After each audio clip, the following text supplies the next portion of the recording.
Alrighty, here we go.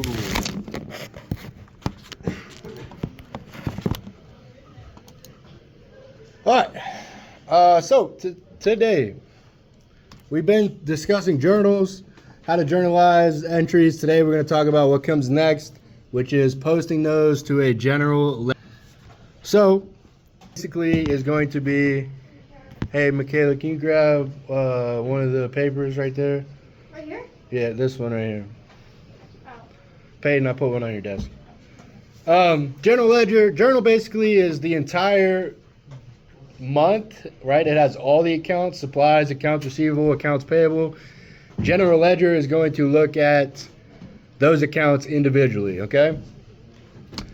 So, first and foremost, as I just mentioned, a journal is a form for recording all business transactions in one place across all accounts. If this journal looks familiar, that is actually our Larry Davis journal that we just did for our Chapter 3 project. Ava, can you grab one of these papers right here? Okay? So a journal is all the business transactions, right? From in one place across every account, whether it's an asset account, a liability account, an owner's equity account, a revenue account, an expense account. A journal does not differentiate. An account form, which is what we are going to use to post our general ledger, summarizes business activities for that one singular transaction, okay? So we'll go over that here in a second. So it might be a little hard to see here on the account form, but at the top, it's going to say account name. So those are our account titles that we've been working with: supplies, sales, accounts receivable, accounts payable. Hey, can you two grab a paper off of the desk right here? Yeah, the one on the far right. Please excuse the interruption. The 7th period class from Ms. Cardello's room will be reporting to 8th period just a few minutes late. So if you do have a student from her 7th period class, just be aware that those students are going to be a few minutes late to your class. It should be coming momentarily. Thank you. Sorry, there was an announcement.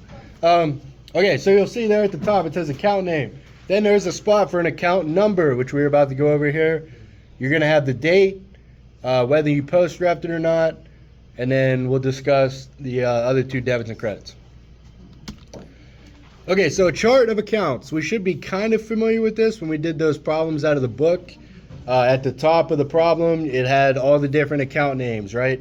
It did not assign them an account number, but it did list out all the accounts, which is basically what a chart of accounts does, okay? There are 5 divisions in a chart of accounts, and they go in order. Division number 1 is assets. Division number 2 is liabilities. Division number 3 is owner's equity. Number 4 is, what do we think our revenue account would be? We only have one of them. What do we think it would be? A revenue account. Somebody take a guess. Bennett, what do you think our revenue account would be? Like a sales account? Sales account. Yes, sales is going to be our revenue account. And then your expense accounts. Okay, so when we assign the number, we have those 5 divisions, right?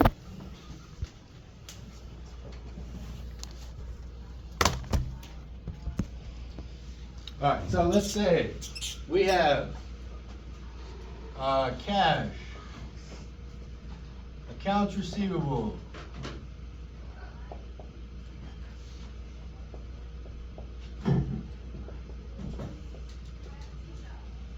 accounts payable,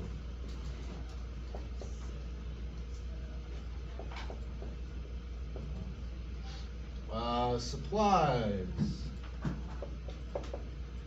sales, utilities expense,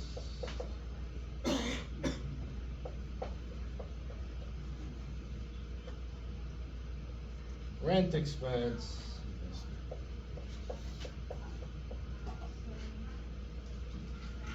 and our owner's equity account, Larry Davis capital. Okay, so using a chart of accounts, we would assign each of these a specific account number. Our account numbers are only going to be 3 digits, but if you get into the real world, they're probably going to be 5. Just bigger numbers, more accounts, right? We don't need that many numbers.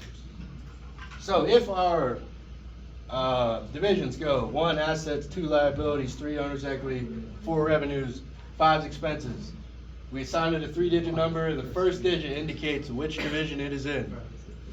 What number do we think we could assign to cash?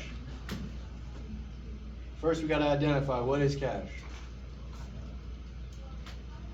of those 5. I know you know this one. 1, yes, thank you, Rachel. So our number is going to start with a 1. All right, the next 2 numbers, just talk about where it is located within that division. We really don't have any specifics for that. In the real world, we'll use current assets, liquid assets, but we're not going to discuss that stuff. So since this is our first one, we can just give it a 110. All right. Accounts receivable, what is that? Assets. So what number should we give it, Weston? No. Ava, what do you think? 1, and then what?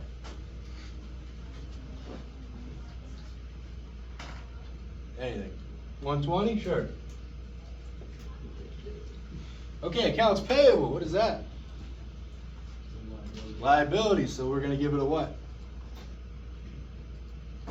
A 2. Yes, 210. We can just count by tens. Supplies. What is that? An asset. So what number are we going to give it? 1 what? 30. Sales, as Bennett told us, is our what? Revenue. Our only revenue account. So what number do we give it? 410. Yeah, 410. Utilities expense. What is that? Expensive. Expense. What number? 510. 510. Rent expense is also an expense. So what number am I going to give it? 520. Sure. And our Larry Davis capital is what? Which is going to get a number of what? 310. Very good. So if we go back to that account form,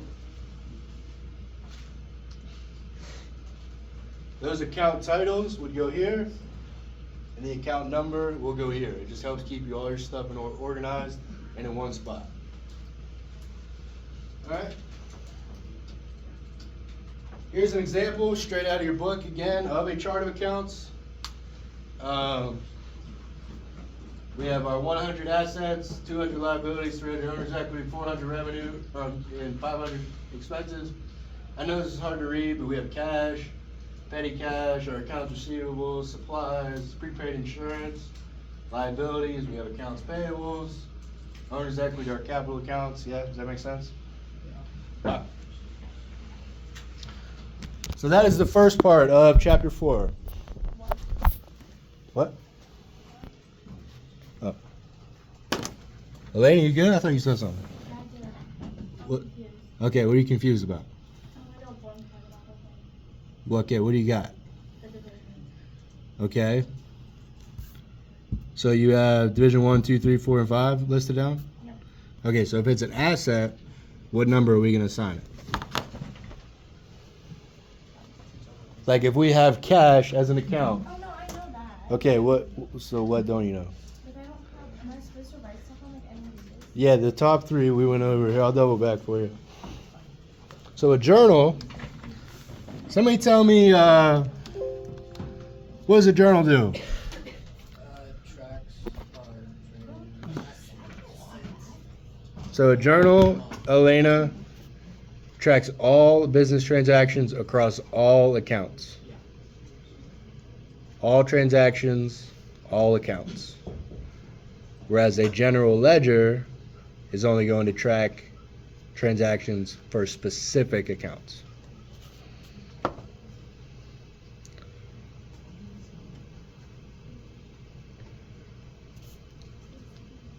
And so using your account form, that will summarize business activities in one place for a single account. So account form, the next one, number 2, summarizes one account, one place.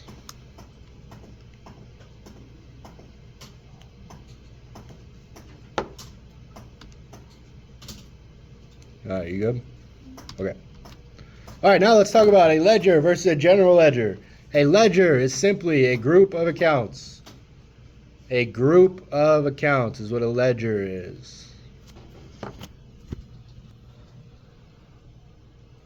Then we have what we are going to be using is a general ledger. This will contain all accounts needed to prepare your financial statements. So all the accounts we dealt with in that Chapter 3 project, our accounts receivables to our different people, our accounts payables to our different people, our Larry Davis owner's equity account, our sales account, all the different expenses we paid, right? Everything from our accounting Inc. company will go into a general ledger.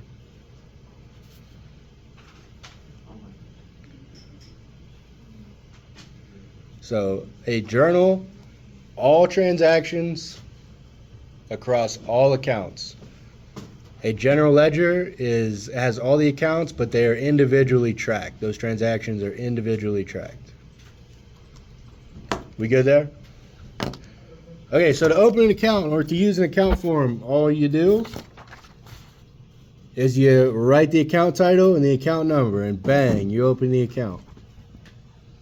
So on the back, number 7, what steps must be taken to open an account using an account form?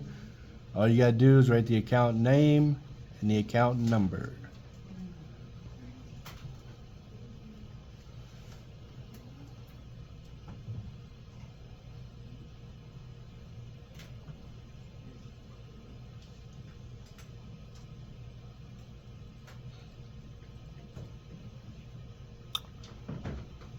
Yeah, sound good? All right, we're gonna skip this for now. Okay, so when using an account form in a journal, okay, remember we have our general debits, our general credits, our sales credit, and our cash debits and credits. Yes, there are 5 of them. For your general debits and your general credits, you're going to open the account, so whether it's supplies or accounts receivable or sales or whatever it may be, you're going to post the account, put the number, and then you're going to record as if it is on the debit or the credit. So up until this point, we have always needed 1 debit and 1 credit. Okay, kids got kind of confused on this last year, so I'm going to try to hammer this out. That is in a journal. A journal needs 1 debit, 1 credit. In a general ledger, okay, you notice we have 2 debits and credits. We have these ones, and then we have these ones. These debits and credits, the first ones, tell you what happened on this day. Okay? So these ones tell you what happened on this day. So on January 5th, to the supplies account, we debited at $150. These 2 debits and credits tell you the total balance for that account. So these debits and credits are individual entries, and this is our total balance. So if you remember, we did normal balances a while back. You made 1 green, 1 red, right? So a supply should have a normal what balance? Do we remember? You want us to start doing July through December now? Yes. Yeah. What balance? Debit, yes. So our total balance over here should be in the debits, right? Nick here, last year a lot, would put debit here and then a credit here. So for assets, if you put a debit here, it's going to be a debit here, right? Does that make sense? So these first 2 are what happened on this day. This is the total balance. So if we look at our account form here, on January 5th, we debited supplies for $150. Then on January 10th, we debited supplies for $225. So our new debit balance is $375. That is a running total over here.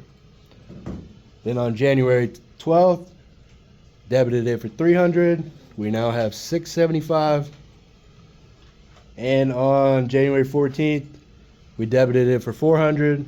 We now have $1,075 worth of supplies. Yeah, Bennett. If we had another transaction, January 15th, and it was a credit, would we add that to the credit or take it to the debit? So for supply or for any like normal asset, we're not going to do that. But that's a good point. If this was accounts receivable, those have debits and credits, right?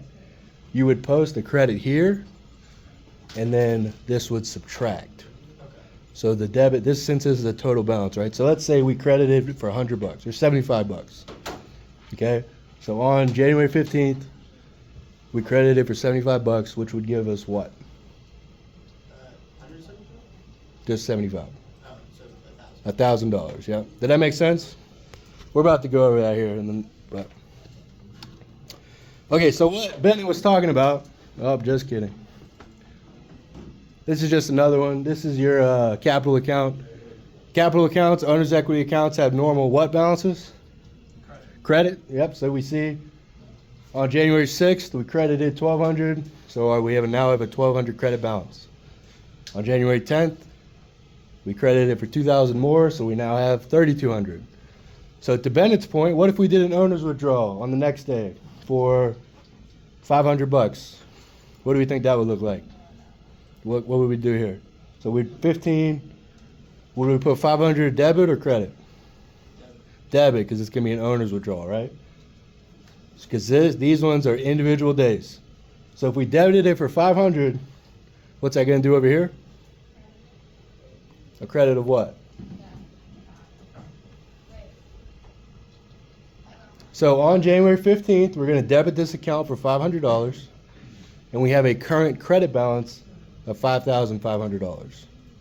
So what would a debit to that account do to it? Subtract, yes, we would now have what? 5,000, yep.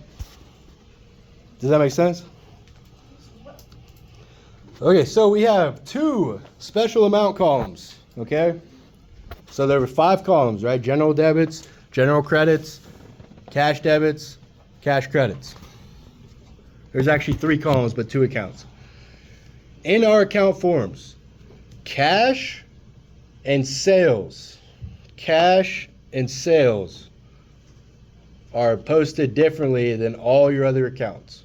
Is that for number 8? No, number 8 is general debits and general credits. Number 9 is sales credit.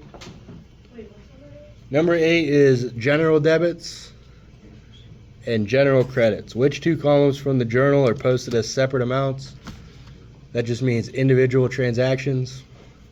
That is your general debits and general credits. And then for number 9, your sales credit column or your sales account gets posted as the total rather than the individual amounts, which we'll look at here in a second. And then your cash debits and credits get posted as totals as well. So for accounts like supplies, accounts receivable, owner's equity, expenses, all that, you look at the individual transactions. But for cash and sales, those 2 accounts get posted. We only care about the ending balance. So if you remember when we proved and ruled the journal, when you prove the journal and you get your sales credit number and then your 2 numbers for your cash debit and credit, those are going to be the only numbers we care about. They're actually easier than the other ones. Okay? So this is from your journal. This is May, I believe, yep. So these carried forward numbers, this 9,090 would be our sales number. And then for cash, we would, right, so sales, post it, 410. It had a credit balance of 9,090 on the end of May. So it now has a credit balance of that. Your cash number. Cash will always have 2 entries. We have a debit and a credit. So similar to our accounts receivable or owner's equity accounts we were talking about, you had an ending debit balance and a credit balance. Should give you cash as a normal what balance? It's an asset, so it has a normal Debit. debit balance, yes. So we post our debit number, 12,240, right? And then we subtract our credit number to give us a debit balance of 8,286 for cash. So sales and cash are different. We only care about the ending number for those. And because we prove and rule our journals, those numbers should already be found, right? These two should be the easiest ones. Does that make sense? Yeah? All right. Go ahead and get an Excel file opened up, a new Excel file.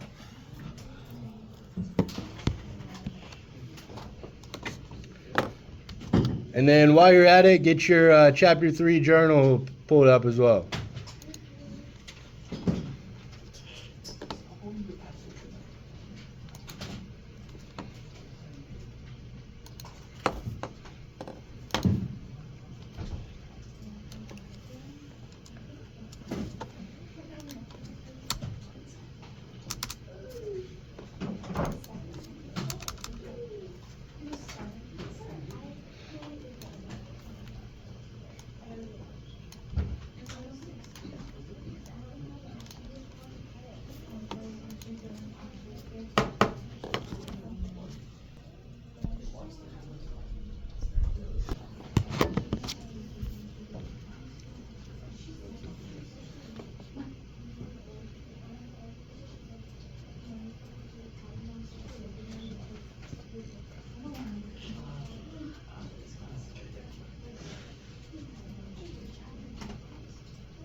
Sounded like a clown walking by. I think it was coming. Probably was. Okay. Do we have an Excel file opened up? Why not? A new one plus your Chapter 3 journal. Oh, your mouse isn't working? Nothing's working. Is it plugged in? Yeah. It's got to be a cord issue. Huh?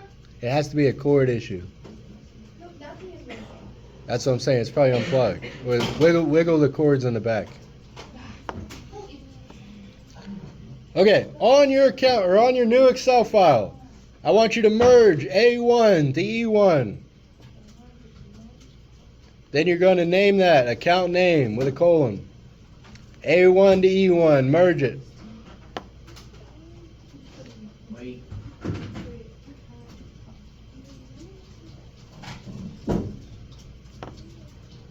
A1 to E1, merge it. And you're going to call that account name. F1 to G1, merge it and call it account number or NO period.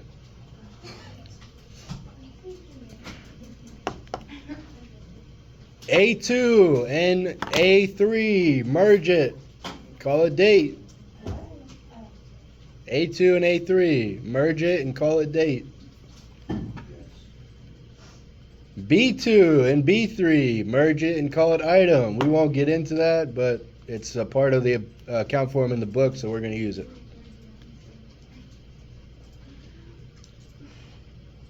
C2 and C3, merge it and call it post-ref.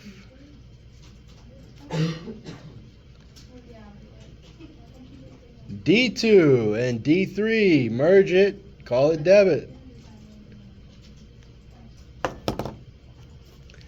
E2 and E3, merge it, call it credit.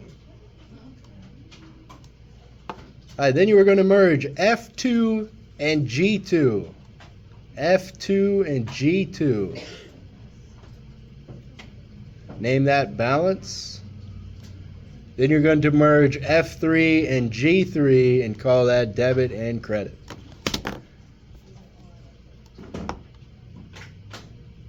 Try wiggling the cords in the back, Peyton. Keep doing it. Unplug it, plug up, wait 10 seconds, plug it back in. It's on, it just won't come Is the computer itself turned on?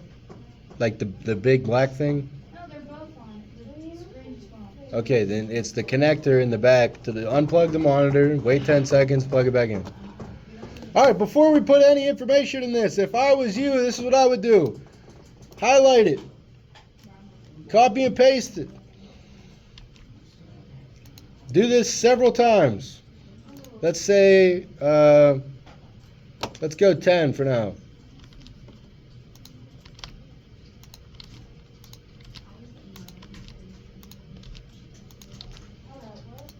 So on a new sheet, copy and paste it, let's say 10 times for now.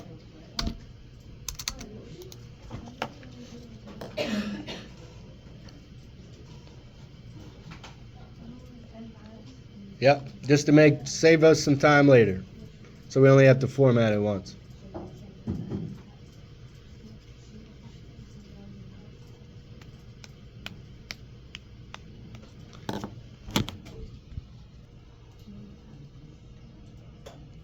Okay, so let's look at our journal from our Chapter 3 project. What account came first? You're done? Alright, did you prove and ruled it all? That's a tomorrow thing, right? It could be. Well, you got 14 minutes left. You would have had to have if you only went from one to the other. It was You didn't prove and rule it going from one to the other? I didn't do paper, no. Okay, we have to do that real quick. What? a Larry Davis. Larry Davis came first, yes. So, what's our account name? Larry Davis. Larry Davis, capital.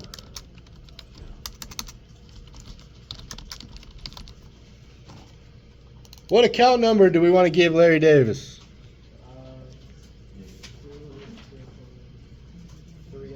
310, sure. All right, what's our date? What's the date in the journal? First January. Yeah, January 1st. What happened on January 1st on the general?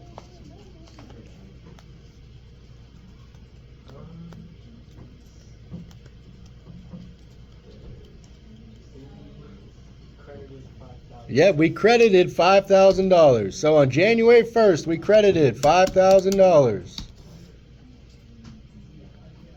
All right. So that was one, right? The first one tells us what happened on that day. Now what do we do?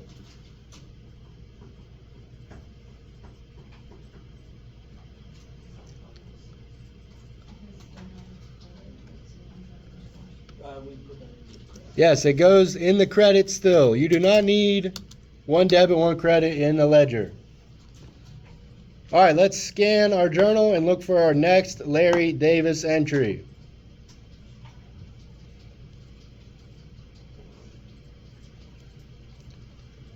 Looks like February 6th. Yes? So our date is going to be February 6th. And on February 6th, what happened?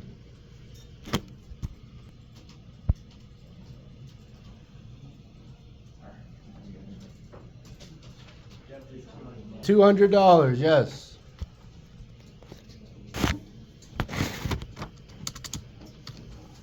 Now what do I do? Here's the tricky part. Here's the rub. What happens now?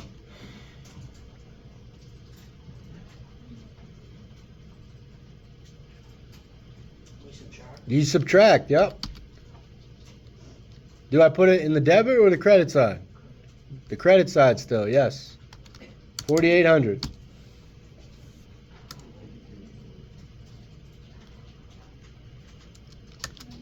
Actually, let's do that again. Here's, if I was you, this is what I would do. So there are no mathematical errors. Hit the equals button. Hit your balance. So G4. Hit the subtract button, and then hit the 200.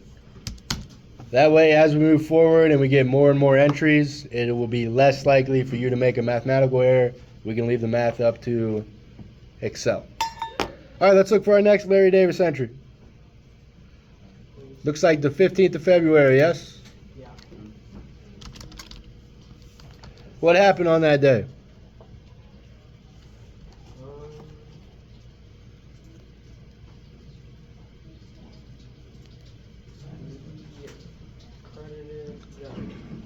credited the general for how much? 1,400. Okay, now what do I do? You're going to add it. Yes, add it to your credit. So again, if I was you, I would just hit equals.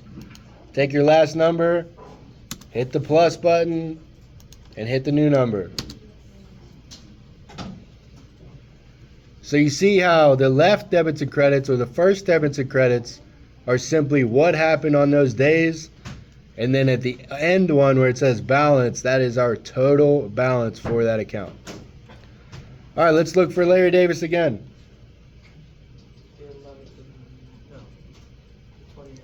March 20th. What happened on March 20th? We debited the general for how much? $250. Ava, what do you think I'd do now?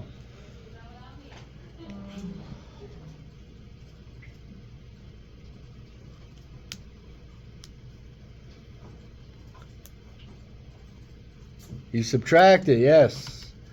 So if I was you, I would hit equals. The new number minus what you just typed in. Another advantage that provides you of letting Excel do it, let's say, oh, I mistyped it and I wrote 200 instead of 250. You won't have to change two numbers. All you'd have to do is go back and change your 250. Believe me, that will become important as we move forward. All right, then let's look for our next Larry Davis. April 28th. What happened on April 28th, Elena? Okay. We debited it for 400. I would pull it up if I were you, Elena. All right, now what happens, Ava?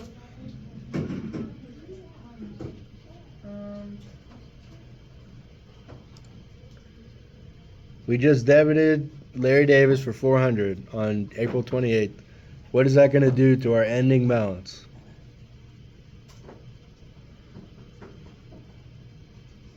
Subtract, yes. So again, if I was you, I'd let Excel do it.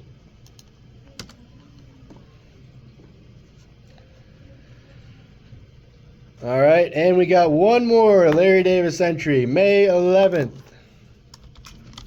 Weston, what happened on May 11th? Do you know?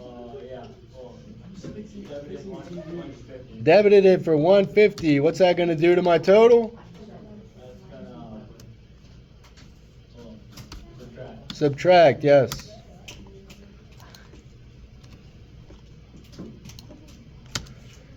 So my ending balance of my Larry Davis capital account should be 5,400.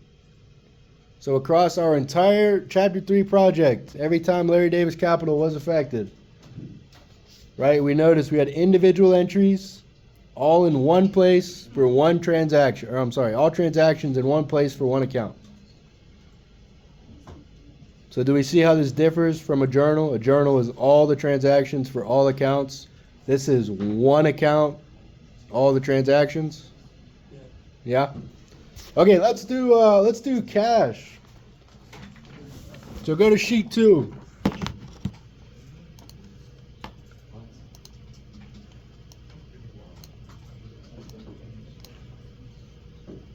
That'd be division 1.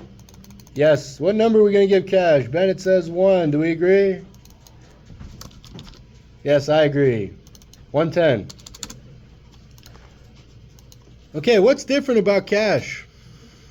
It's regular balances like debit. It's normal balances, debit, sure. What's different about when we put it into the general ledger? Cash and sales were a little different, right? We only care about the total ending balance. So we're going to do this month by month. So look at your journal. At the end of January, when you proved it, what was the ending cash debit balance?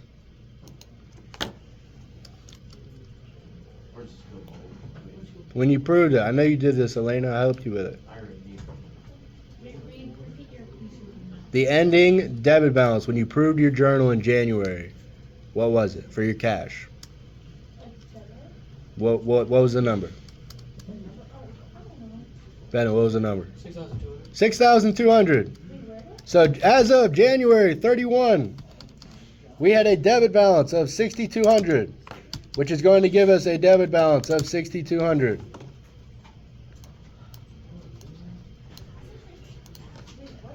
On that same day, or as of that same day, we had an ending credit balance of what, Bennett? 1,524. 1,524. What is that going to do to my current debit balance? You just subtract. Are you going to put it in the credit or the debit side? The debit side. And again, if I was you, just let Excel do the math. All right, I'm running out of time here, but understand cash and sales are different, right? We only cared about the ending balance there. We did not have to look through the journal at every single time cash was affected, as we did with the Larry Davis owner's equity account. Right, with the owner's equity account, we went through, we looked every single time it was affected. Cash and sales, we only care about the number we get when we prove and rule it. All right, so for an exit ticket, you guys are going to write down the 5 divisions of a chart of accounts. Right here. The 5 divisions of a chart of accounts. Thank you, Mr. Pigma, for teaching us this wonderful lesson. You're welcome, Zach. Thanks for visiting. You're welcome. The 5 divisions of a chart of accounts. Save it for now. We're definitely going to come back to it. Yes. Yeah, and then tell me what they are. Thank you. Yep. Please make sure you save what we just did. What do we need to I would name it. Please excuse the interruption. There will be a couple of different meetings happening during DL today. For any Clarion math competition students, there will be a meeting in Mr. Harenga's room during DL in room 232. Again, if you are a student going to the math competition in Clarion with Mr. Harenga, please report to 232. There will also be a brief meeting in the chorus room today for any student interested in auditioning for this year's musical. The meeting will be in the chorus room today during directed learning. Have a great day. Please put your exit ticket in this bin before you leave. I would call it Chapter 3 Project General Ledger. Your name, Chapter 3 Project General Ledger. Yep. Thank you, Dr. Force.